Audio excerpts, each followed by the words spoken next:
주님의 평화가 교회 여러분과 함께 하시길 빕니다. 사랑하는 교회 여러분, 성탄 후 두 번째 주일이자 새해 첫 주일입니다. 새해 첫 주일에 우리는 에베소서의 한 대목을 읽었습니다.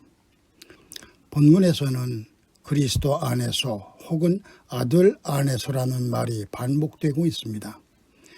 헬라어로 말하면 엔 그리스도입니다. 그런데 이 편지는 에베소에 사는 신자들에게 보내진 바울의 편지입니다. 헬라어로 말하자면 엔 에베소 신자들에게 보낸 바울의 편지라는 말입니다. 엔 그리스도와 엔 에베소는 이 편지 독자들의 조건을 잘 설명해 줍니다. 엔 에베소는 신자들이 살아가는 시간과 공간을 말합니다. 또 엔 그리스도는 그들이 지향하는 가치를 말합니다. 유대인들은 자녀에게 내가 태어나기 전 세상보다 내가 떠날 때의 세상이 더 나은 곳이 되게 살라고 가르친다고 합니다. 세상을 고친다는 뜻입니다. 그렇게 사는 데 필요한 것이 꿈, 즉 비전이나 지향하는 가치입니다. 엔 그리스도라는 구절에 바로 신자들의 그것이 담겨 있습니다. 바로 하나님의 은총이 그리스도를 통하여 우리에게 주어진다는 믿음입니다. 그리고 신자들의 생각과 삶과 실천은 그리스도의 마음에 깊이 뿌리를 내려야 한다는 뜻입니다. 이럴 때 신자는 비로소 누군가에게 자신을 선물로 내주며 살 수 있기 때문입니다. 우리가 주어진 삶에도 충실해야 하지만 역사를 향한 하나님의 꿈에도 충실해야 합니다. 현실주의적인 삶은 욕망의 노예살이가 되기 쉽고 현실에 뿌리 내리지 않은 비전은 몽상으로 흐를 수 있습니다. 그 때문에 하나님의 부르심을 받은 아브라함은 살고 있는 땅, 난 곳, 아버지의 집을 떠나 하나님이 가라 명하시는 곳으로 갔습니다. 본문에 의하면 잘 산다는 것은 엔 에베소와 엔 그리스도 사이의 균형을 잘 유지하며 사는 것입니다. 그러나 그렇게 사는 일이 간단한 것이 아닙니다. 기적이나 지혜를 구하는 사람들에게 십자가의 길은 어리석어 보이기 때문입니다. 십자가의 길은 결국 자기를 선물로 내주는 일이기 때문입니다. 하지만 신자는 그런 삶을 위해 부름받은 사람이라는 사실을 기억해야 합니다. 본문 3절과 4절에서 바울은 하나님께서는 그리스도 안에서 하늘에 속한 온갖 신령한 복을 우리에게 주셨습니다. 하나님은 세상 창조 전에 그리스도 안에서 우리를 택하시고 사랑해 주셔서 하나님 앞에서 거룩하고 흠이 없는 사람이 되게 하셨습니다. 라고 말합니다. 많은 주석가들이 이 본문은 유대교의 베라카와 같다고 말합니다. 베라카는 유대교 예배와 기도에서 흔히 볼 수 있는 기도입니다. 베라카는 하나님을 모든 축복의 원천으로 표현하는 형용사입니다. 베라카는 무릎이라는 뜻을 가지고 있는 히브리어 벳레시 카프에서 유래했습니다. 또 유대인들은 무릎을 굽혀 절함으로써 존경을 표시합니다. 유대인들은 베라카가 낭송될 때 무릎을 굽힙니다. 유대인 전통에 따르면 유대인들은 매일 100개의 베라카를 낭송합니다. 그런데 이 본문은 축복에 대해서 우리로 하여금 다시 생각하게 합니다. 세상은 외적인 성취를 인생의 성공이라고 생각합니다. 높은 지위에 오르고 원하는 것을 다 누릴 수 있는 경제력이 있으면 성공이라고 생각합니다. 하지만 본문이 말하는 축복은 이것과 사뭇 다릅니다. 바울에 의하면 우리는 축복을 받고 택함을 받았습니다. 우리가 축복을 받았다고 말하는 이유는 하나님께 입양되었고 구속받았기 때문입니다. 용서받았고 은혜로 아낌을 받기 때문입니다. 비밀을 가르침받고 유산을 받았기 때문입니다. 그것이 하나님께서 우리 안에 계시고 행하시는 일을 찬양하고 축하하는 삶을 살아야 하는 이유라는 것입니다. 따라서 성서의 가르침을 기준으로 보면 이웃의 아픔에 공감하지 못한 채 자기 욕망에만 충실한 사람이라면 그는 성공한 사람이 아닙니다. 사랑하는 여러분, 세상이 불의할수록 선과 의와 진실을 추구하는 이들은 미움의 표적이 됩니다. 신자들의 삶이 역사적으로 그러했습니다. 신자에게 성공이란 높은 자리에 오르는 것도 부자가 되는 것도 아닙니다. 하나님의 꿈을 가슴에 품고 사는 것입니다.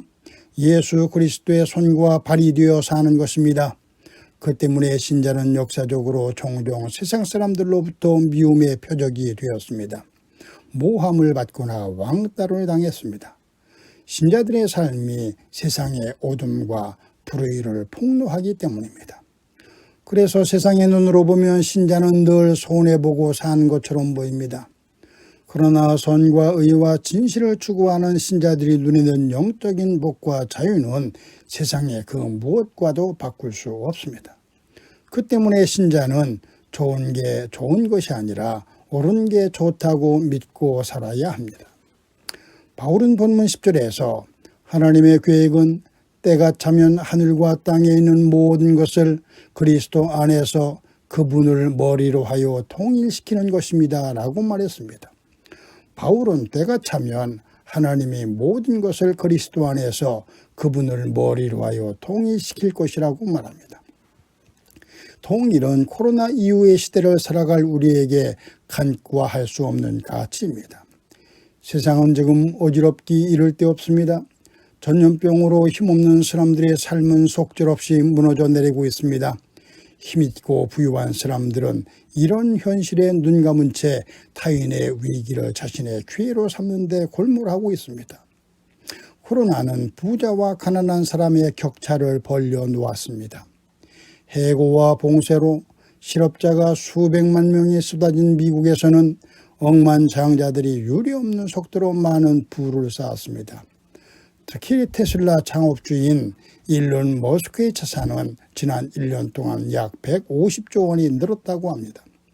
그래서 미국의 일간지 워싱턴 포스트는 엊그제 올 한 해 코로나19로 미국인들은 해고 등 엄청난 어려움을 겪었다. 반면 가장 부유한 사람들은 다른 종류의 1년을 보냈다고 보도했습니다. 뿐만이 아닙니다. 약자들에 대한 차별과 혐오가 도를 넘고 있습니다. 질서는 무너지고 혼돈이 힘을 얻고 있습니다. 무한한 욕망과 경쟁을 부추기는 세상이 얼마나 폭력적인지 이 시대는 잘 보여주고 있는 것입니다. 평화의 꿈이 가뭇없이 쓰러지고 있는 느낌입니다. 그러나 이런 혼돈의 시대야말로 새로운 세계를 열 수 있는 절호의 기회입니다. 헤겔은 미네르바의 부엉이는 저녁이 되어야 날아오른다고 말했습니다. 또 토마스 베리 신부는 황후는 어떤 다른 세계가 그 자신을 알리는 순간 인간의 이해를 넘어서 거룩함이 현존하는 순간이라고 말했습니다. 이들의 말대로라면 지금이야말로 인간 중심주의, 소비 중심주의, 물질 중심주의 문명이 황혼을 맞이하고 있다는 느낌입니다. 평화의 꿈이 가뭇없이 쓰러지는 듯한 상황 속에서도 끈질기게 하나님의 정의를 추구하는 사람들이 있기 때문입니다. 절망의 땅에 희망의 나무를 심는 사람들이 있기 때문입니다. 적대감이 넘치는 세상에 환대의 공간을 열기 위해서 애쓰는 사람들이 있기 때문입니다. 혐오와 배제의 대상이 된 사람들 편에 서서 그들의 살 권리를 위해 애쓰는 사람들이 있기 때문입니다. 이대로는 안 된다는 생각이 사람들 사이에 조금씩 퍼져나가고 있기 때문입니다. 중요한 사실은 신자들이 맨 앞에서 이런 흐름을 주도해야 한다는 것입니다. 본문 10절에서 바울은 하나님의 계획은 때가 차면 하늘과 땅에 있는 모든 것을 그리스도 안에서 그분을 머리로 통일시키는 것입니다 라고 말합니다. 또 고린도 후서 5장 18절에서 바울은 하나님께서는 그리스도를 내세우셔서 우리를 자기와 화해하게 하시고 또 우리에게 화해의 직분을 맡겨주셨습니다 라고 말합니다. 이 구절들을 나란히 놓고 보면 우리는 화해, 하나를 만들고 연합하는 일을 위해서 부름받은 존재들입니다. 신자의 소명은 함께 묻고 하늘과 땅의 것을 하나로 모으는 것입니다. 또 마음과 영은 생각과 힘을 다하여 하나님을 사랑하고 이웃을 자신처럼 사랑하는 것입니다. 그리스도를 머리로 모두가 하나 되게 하는 것입니다. 그것이 분열과 갈등의 시대에 신자인 우리가 해야 할 일이자 소명인 것입니다. 사랑하는 여러분, 본문 11절에서 바울은 하나님은 그리스도 안에서 우리를 상속자로 삼으셨습니다. 이것은 모든 것을 자기의 원하시는 뜻대로 행하시는 분의 계획에 따라 미리 정해진 일입니다 라고 말합니다. 또 13절에서 바울은 여러분도 그리스도 안에서 진리의 말씀 곧 여러분을 구원하는 복음을 듣고서 그리스도를 믿었으므로 약속하신 성령의 날인을 받았습니다 하고 말합니다. 우리가 진리의 말씀을 듣고 그리스도를 믿었기 때문에 우리가 누구이고 무엇인지가 달라졌다는 것입니다. 그렇습니다. 신자는 하나님의 손에 삶을 맡긴 사람들입니다. 신자는 하나님의 은총으로 미래를 확보한 사람들입니다. 신자는 믿음을 받아들인 것이 아니라 믿음을 살도록 부름받은 존재입니다. 사랑하는 여러분, 2021년에 여러분은 이것을 생각하며 온전하게 진심으로 살아가십시오. 그리스도께서 오셨고 우리는 하나님 안에서 모든 것을 통일하라는 부름을 받았습니다. 따라서 여러분은 2021년을 부름받은 사람답게 그리스도 안에서 참된 축복을 위해 좋은 게 좋은 것이 아니라 옳은 것이 좋다고 믿으며 그리스도를 머리로 모두가 하나 되는 일을 위해서 사시길 바랍니다. 아멘. Thank you.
활짝 트여